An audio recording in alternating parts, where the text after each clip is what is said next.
Texans offensive coordinator Nick Caley speaks. Were we duped? We'll hear what he had to say when I asked him a couple of questions, plus more from C.J. Gardner-Johnson's former teammates, and we're going to take a trip back in time and do some investigating. On to Tennessee, kinda, next. Yeah. It's the Locker Room on YouTube. You know what it is. Let's get it. Hey, Locker Room. Yeah, we in the locker room. Texas talk. Yeah, you know what we about to do. Localize every angle's what we really do. We the source. We the pulse of the city too. Landlocked. Got the game in the headlock. Localize every time. Can't stop. Were we duped? It is the Locker Room, number one source for Texans digital content. I'm Landry Locker. You can see me, hear me here throughout the week, as well as on SNL at 4 o'clock. Tomorrow, you can see us at Spanky's, 3 o'clock, Sharpstown location. We'll be out there, and we'll be out there for a while. It's nice college football day tomorrow, nice three-piece combo, and we'd love you to join us out there at the greatness that is Spanky's. I've been looking at the menu all week. I'm already looking forward to the meal. Shout out to Sleeper for sponsoring this video. Let's just jump right into it. Nick Caley. He met with the media today. Nick Caley, overseer of one of the worst offenses in the entire NFL. Nick Caley, a guy who spent 2 years in LA with the Rams. Before that was with the Patriots. We didn't know what the offense would look like. It looks a lot like the New England offense that we once knew. Todd Bowles, he said that it's the New England offense. What did Nick Caley say, though? I asked him, and this is what Nick Caley said when I asked him about what is this offense exactly. Here's what Nick Caley had to say. This system, it's been spoken of as kind of can be hard for players to pick up, at least based on past experience on it. And there's like a limited amount of success without Tom Brady running it. Why is this the right system to get CJ Stroud back on track? Yeah, I think. Well, again, this is our system. This is not a copy and paste New England Patriots system. Okay, if that's what you're alluding to, I'm asking. But relative to the system, I think everything we've done has been very intentional to be able to cater it around our players, to simplify make the verbiage very. And we stripped everything down to the studs in the spring. So I think the thing that this system does is allow our guys to be able to have enough bandwidth and flexibility to alter schemes to fit the guys that we have from week to week. And that's what it does, whether it's, again, in the run game, gap schemes, perimeter plays, zone, mid-zone, wide zone. Like, we can activate those based on who we're facing and who we have available. And I think from a language standpoint, we've cleaned that up and from the time we got here. Okay. All right. So it's not the New England system, is what he's saying. Titus Howard said it was. He played for Bill O'Brien. John Mechie said it was. He played for Bill O'Brien. Jake Andrews said it was. He played for Bill O'Brien. So those three guys said it was. Todd Bowles, what the hell does he know? Todd Bowles said that it was. He faced him in week 2. Let's just take a close look at Todd Bowles' resume. Let's check this out. It's pretty impressive. So he's coached in the NFL for 26 years on the defensive side of the ball. 8 of those years between being a defensive coach at Miami and with the Jets as the head coach. He was in the same division as the New England Patriots and Tom Brady. And 3 of those years, he was a defensive coordinator when Tom Brady brought the system to Tampa Bay. So that's over a decade of experience with the New England system, going against the New England system, from Todd Bowles, on top of 3 guys who said it was the New England system. Okay. But it's not. I asked Nick Caley, and I brought up the Todd Bowles thing. I want y'all to watch his face when the Todd Bowles thing gets brought up. But the thing I get a kick out of when it comes to Patriots coaches, former Patriots coaches, and I really want Nick Caley to do well. Quite frankly, he can just have a mediocre offense, and this football team can win games. It's just not even that right now. So he's got to figure that out. But the thing that I get a kick out of with Patriots coaches, specifically the ones who fail when in their destinations after New England, is they think very highly of their process. They think very highly of their process, even whenever like the results aren't there. And I used to like when I heard Nick Caserio say process over results, I believed in it because of the rebuild and where they were, and the fact I knew they weren't going to win games and they were clearing cap space and they were stockpiling draft picks. But I almost feel like he just feels he trusts his process no matter what. You go back to the offensive line situation. Hey, Nick, did you reevaluate the process in which you evaluate offensive linemen? No. Drinking his coffee. No, no hope so or nothing like that. And then Nick Caley has the worst offense in the league, and he's talking about how great the process is and how they put players in position to make plays. I'm not saying whether that's true or not. I just find it pretty funny. Remember Matt Patricia when he was the Lions coach, and he scorned the media member, and he was like, just respect the process a little bit. Respect the process a little bit. Bill O'Brien, same thing. I just think it's interesting how the process is never looked at. It's just the greatest process ever, no matter what the results are. It might be unfair to Nick Caley because it's only 3 games. Maybe he completely changes it. But we've seen this so much. I'm not going to sit here and get these warning signs and just sit here and give him the benefit of the doubt. Nothing Patriots deserves the benefit of the doubt around here. Nothing Patriots deserves the benefit of the doubt around here. Let me say it one more effing time. Nothing Patriots deserves the benefit of the doubt around here. And this isn't some asshole just sitting here talking out of his ass. I was right there watching this. I was dissecting this. I was talking about this on a daily basis when the blowhard Patriots mindset ran this thing into the ground. I was here. Most of y'all were here too. They had a damn team chaplain, con man, running the organization. And this isn't some sort of made-up paranoia thing. We thought this was a thing of the past. Let's go back to Cal McNair.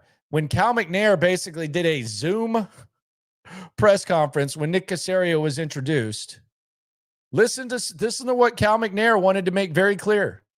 Cal McNair, this is Cal McNair saying this. Let's listen to Cal McNair say this. This is in his opening statement, his written out opening statement. He said this. We thank the New England Patriots, specifically Robert and Jonathan Kraft and Coach Belichick, for being a first-class organization that builds winners. With respect to their organization, we do not consider ourselves the Patriot South. Okay. We do not consider ourselves Patriot South. He made it a point to say that. That wasn't a question. That wasn't anything. That was Cal McNair making it a point to say that. And then all of a sudden they go through a rebuild, and here we are, and Nick Caley is sounding like Bill O'Brien. Did y'all not notice that Nick Caley sounded a lot more like Sean McVay before the season, and then as soon as the season started, he sounded more like Nick Caserio and Bill O'Brien?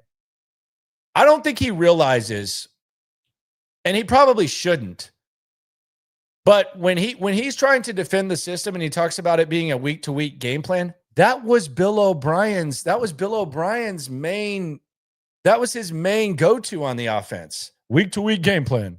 Week-to-week game plan. All the time he said it. And now Nick Caley's saying it. Were we duped? Were we duped?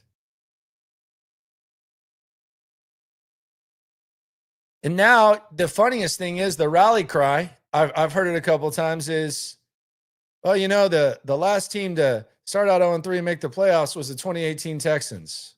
Cool. Well, at least you run the same offense they did. I thought that was a thing of the past that we were trying to move on from. Now it's all of a sudden like some rally cry. The rookies don't know anything, Bill O'Brien. Wouldn't put the rookies, the skill position guys on the field. We haven't seen Dick from Higgins or Knoll. We haven't seen anything. Woody Marks probably not getting enough carries either. Week-to-week game plan. We just heard it. Confused quarterback. Lack of motion.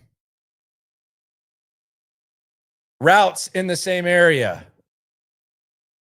Favoritism among vets. All the clues are there. All the clues are there. And it all goes back to the process. Don't worry about it, though, because the process is good. Our intent is great. Our intent is great. Here's Nick Caley. I brought up the Todd Bowles thing, and I asked him about the process.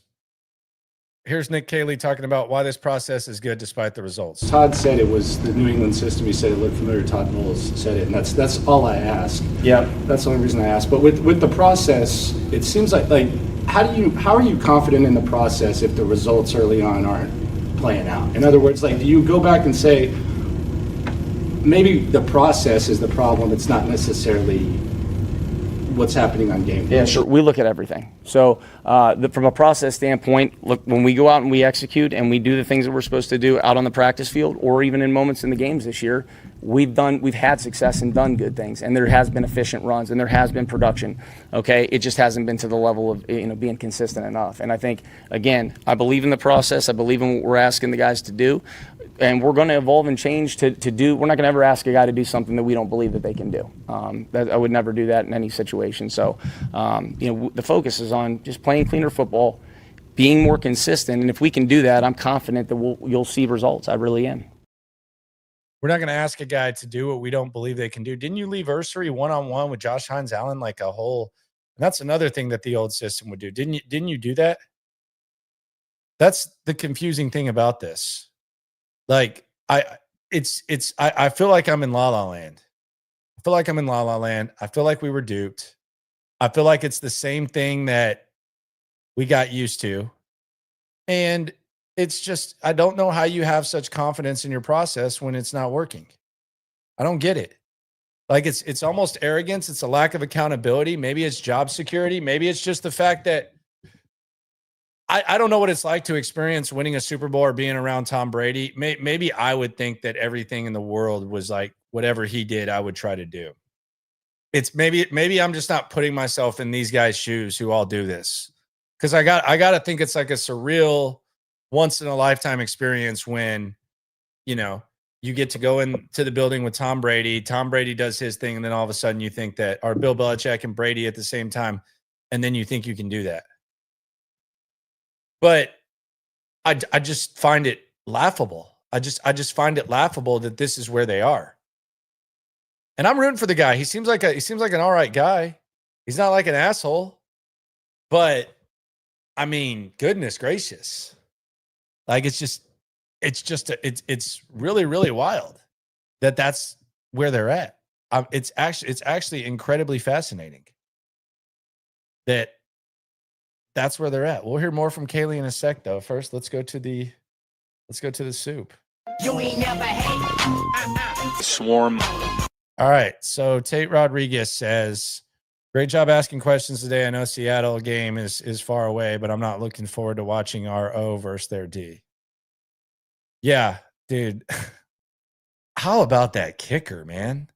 Kyler Murray has his perhaps turning point. You feel so good about the momentum that you take it to overtime, and then the kicker kicks it in front of the landing zone and gives them the rock on the 40. And then JSN makes that play and figures it out. That is a tough way to go out right there, especially if you're on your sleeper pick. You had Kyler Murray needing just 10 more yards on your sleeper to get the dub. I'm not naming any names, but you already know. If you want to play that, though, use the promo code LOCKER. Up to a hundo cashback. Now, let me get this the hell out of the way. Yeah, up to 100 deposit match if you do want to play that. But yeah, kicker. Damn. Sometimes it'd be like that. George Johnson, appreciate you, my friend. Says, been listening to you since 6'10". Like that, you were super honest when it comes to this team. Appreciate you giving this to our people. And yes, I mean our people. Yes, you people. Yeah, I mean that's I can't function that way. It might be keeping it real goes wrong. Like if Jack Easterby's a POS, I'm gonna say he's a POS. I witnessed after bashing Easterby, even after the dinner and everything like that, calling him out, all that. I witnessed the PD go up to the afternoon guys and give them permission to finally bash him. I couldn't live like that. I wouldn't be able to live like that. I couldn't be a puppet master. But I do remember seeing that. I was like, what? They're like, hammer him. Okay. I'm glad you gave him permission for that. I wouldn't be able to do that. Chase on the soup says, is that what you expected from Caley in regard to his answers?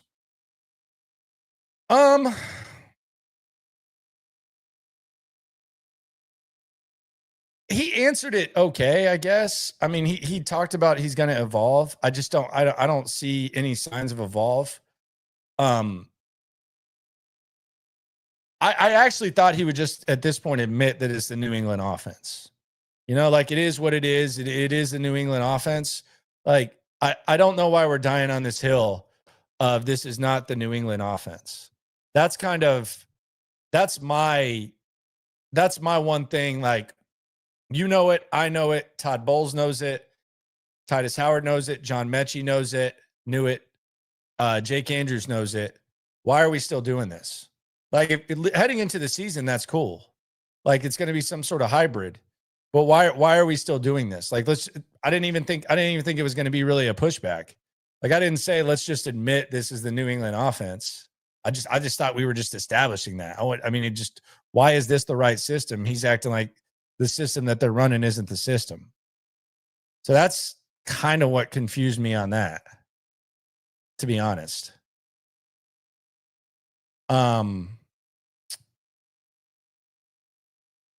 James Clancy says, tired of this franchise being the fake Patriots. Cap Insano says he said they can activate it whenever they need to. Depends on who they're playing. LOL, they can't activate 14 points a game. Yeah, he says there's some good stuff. It's like then every offense is doing good things in the NFL. If you have the worst offense, you're doing good stuff, then yeah. Luke Durrett says, go back to when CJ talked about how they haven't watched an early 2000s Patriot film with Brady. They didn't have him watching it just to watch it. It was, I don't know what he's getting out of that. Cap Insano says hybrid. Oh, no, man, looks like a copy paste. Yeah, it's definitely what it is. Like we all see that. No, I don't think it. Someone's asking about like credentials getting revoked. No, they're not like that. They're not. The Texans will let you do your thing if you do your thing. Like there's like Seth, Lopez, Sean, like they're all even, like they'll let you do your thing. They're not like that. There are some organizations here that are like that. They're not like that at all. Let's hear some more from old Nick Caley. Nick Caley was asked, he was asked by Stoots about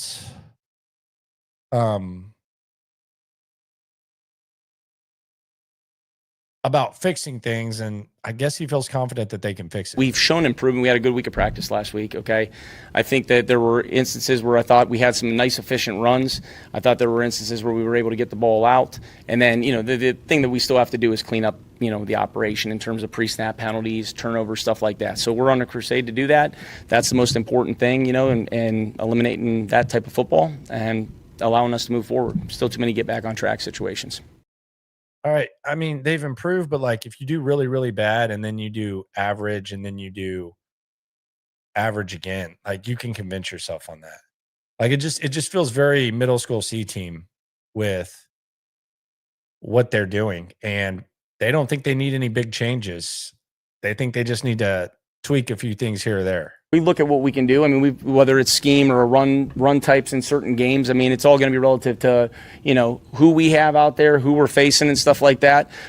Things that maybe have not worked as well in the flow of a game, we might get away from and try to get to some alternative runs and stuff like that. Or based on looks that you're expecting, and maybe you get a different look in a game, you'll alter and go a different direction at that point too. Look, the reality is they don't need to be that good this week, and to win games, they really just have to be bad, just not awful. So the grading on a curve thing, we'll see. But you got to feel a little bit duped by this Patriot stuff. You know where you don't get duped? TDECU. TDECU, the Kings of the credit union, and the Texans debit card, hot and ready right now. 15% off on the Texans online team shop. Jerseys, hats, hoodies, anything. No matter what you want, it's all 15% off. Show your Texans pride, even when they're not playing good. Visit tdecu.org/Texans. You can get your card. There's a lot of stuff going on at TDECU, but this is a good way to rep the team when they're down, rep the gear, and work with one of the best credit unions and best places to look out for your money that there is with TDECU. TDECU.org/Texans. Get your card today. Membership required. Insured by NCU. Shout out to TDECU for sponsoring Reaction Monday, where credit is due on every post-game show, locker room post-game show, and Reaction Monday on SNL, which, by the way, will be at Spanky's, in case you didn't know. Let's go on the other side of the rock. There's been a little bit drama on the other side of the rock. CJ Gardner-Johnson, he's no longer with us. He's not dead. He's just not a Texan. Kamari Lassiter, he was involved in some of the plays that DJ Bieneme showcased, the lowlights from CJ Gardner-Johnson, and Kamari spoke with the media today. Here's what he had to say. And I wanted to ask him about the difference between Kirby Smart and Nick Saban during adversity. Here's what Kamari Lassiter had to say. Kamari, with the exit of CJ Gardner-Johnson, how do you feel like that will affect the secondary, and what was your reaction to that news? I was surprised. I found out the same way y'all found out. So yeah, I was very surprised. And I just feel like, I don't know, as a secondary, we just have to come closer. We know that guys have to step up.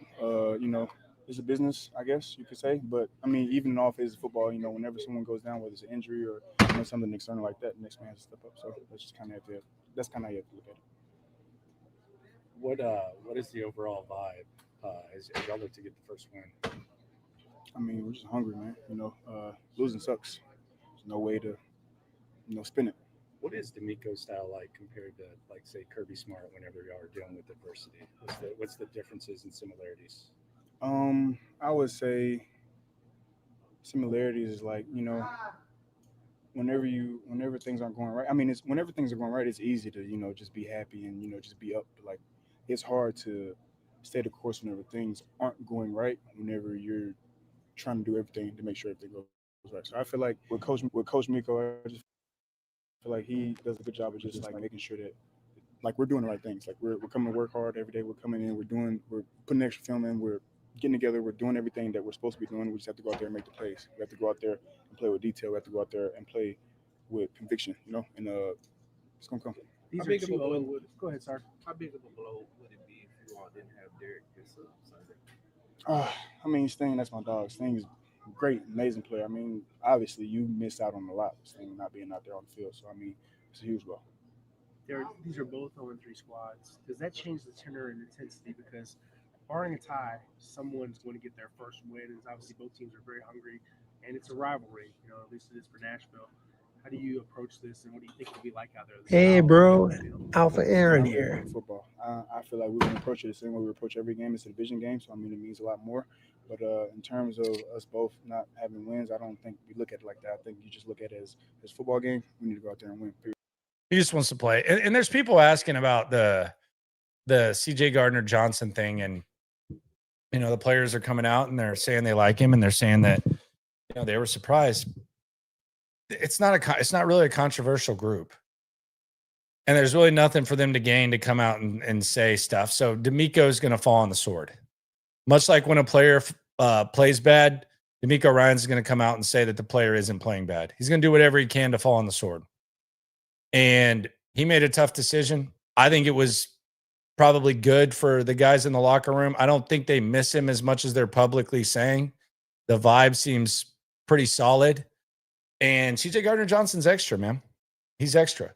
I mean, there's no other way to put it, and he stinks. Like, that's the other thing. He's extra, and he's not good. So, at least not here. Maybe somewhere else he'll figure it out. So, I wouldn't put a lot of stock in, I was surprised, or, I wish him the best, all that. I am interested to hear what Jalen Petrie has to say tomorrow. He hasn't spoken this week, so he's got to speak tomorrow based on the rules. He's been kind of MIA during media availability. So hopefully we get to talk to Jalen Petrie. And, one of the guys that it was kind of rumored that maybe CJ Gardner-Johnson had an issue with, Jalen Petrie. And you heard Kalen Bolak say he wasn't a bad teammate to me. So maybe we get something there and we hear something on that. But yeah, I don't know what what Petrie will have to say. MHW Nation on Z chat. You ain't never hate. Swarm. They need to move Caley up to the press box to give him a better view of how his offense runs. Wasn't McDaniels in the press box at certain points and on the sidelines? I don't know. I mean, it's kind of like, you remember when Kyle Tucker used to like wear batting gloves, then not wear batting gloves, then wear batting gloves, then not wear batting gloves? Like, you think he should just like switch it up just to see what works each day?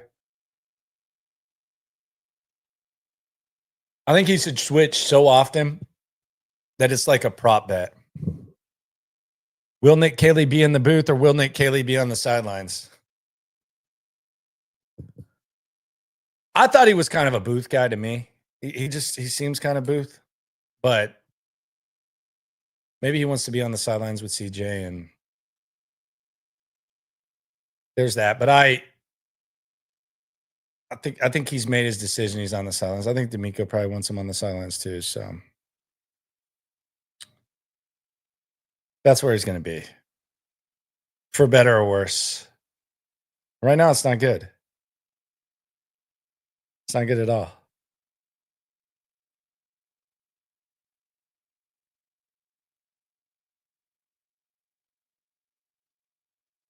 It's not good at all. So I didn't know if y'all saw this, but the Titans DB coach put on a hell of a show today.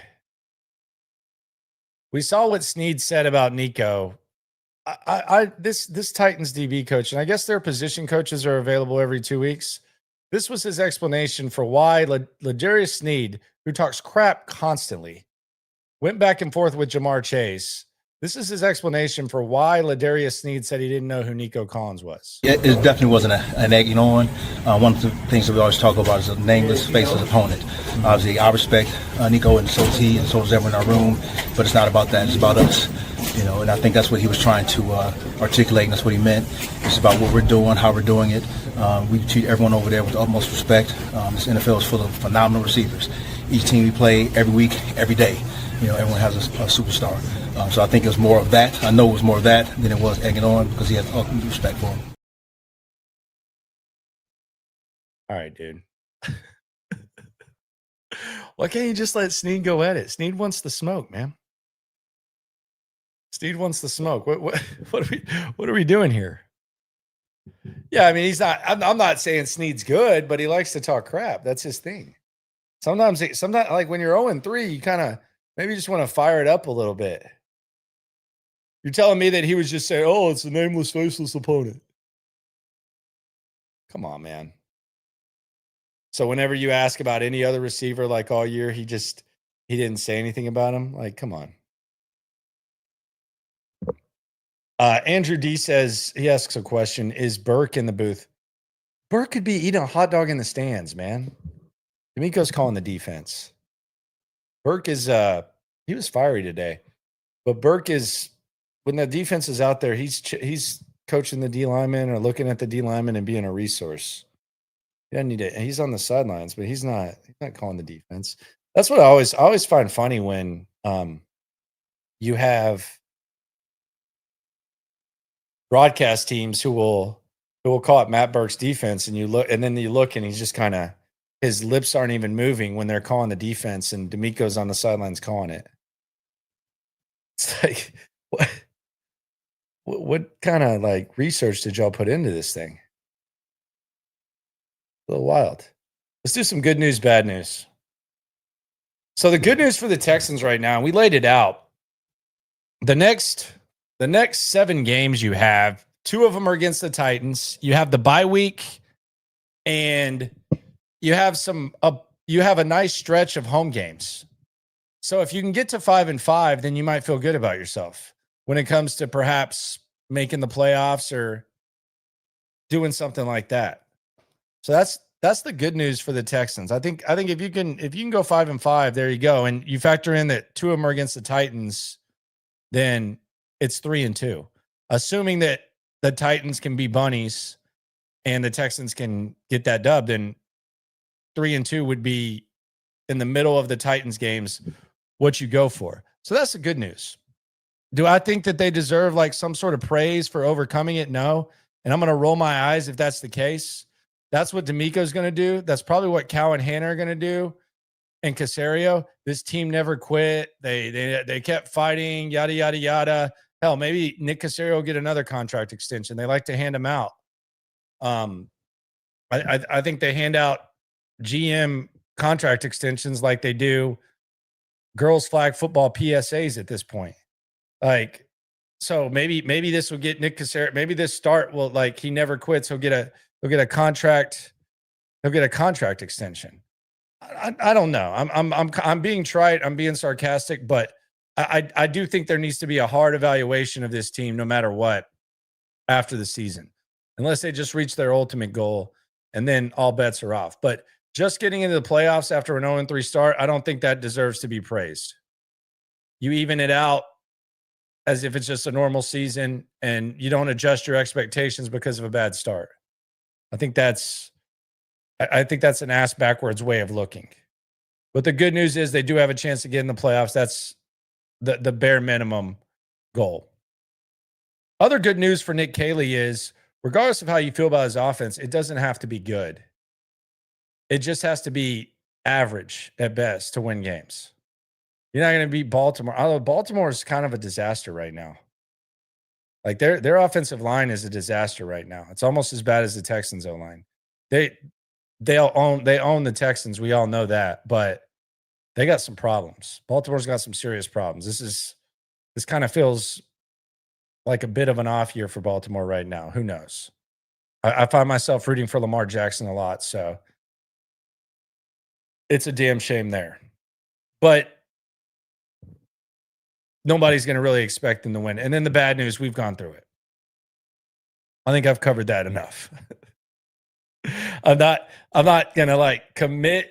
Like if things are bad, we're going to talk about them being bad. If they're good, we'll talk about them being good. But I think I've done a decent job of covering the bad news. We got hoodwinked. We got scammed, man. We basically got a text message that said, your bill is due, or else you'll be going to jail. And we clicked the link, and all of a sudden, boom, Patriots South activated. We got scammed, man. We got scammed. Like crazy. We basically clicked on a link, free vacation. Boom, Patriots South activated. That's how it went down. So that's just kind of where we're at. If they get the dub, things look better. Regardless, we're in this together. Hopefully you'll be at Spanky's tomorrow, and we'll go an hour plus. I'll also do the night stream as well, and we'll get this thing going. In the meantime, though, do you believe Nick Caley or not? Subscribe, like, right along. Let me know who's going to Spanky's tomorrow. We'll see you there. First 20 beers on SNL. Appreciate y'all for rolling through. Go Pats. Every time, can't stop, won't stop. Yeah, we top 2 and we not too. Plugged in daily digital on YouTube. We got taste for days. Opinions to give, we got takeaways. If it's up, then it's up. We number 1. You don't need to try your luck. Locker room, yeah, we in the locker room. Texas talk, yeah, you know what we about to do. Localize, every angle's what we really do. We the source, we the pulse of the city too.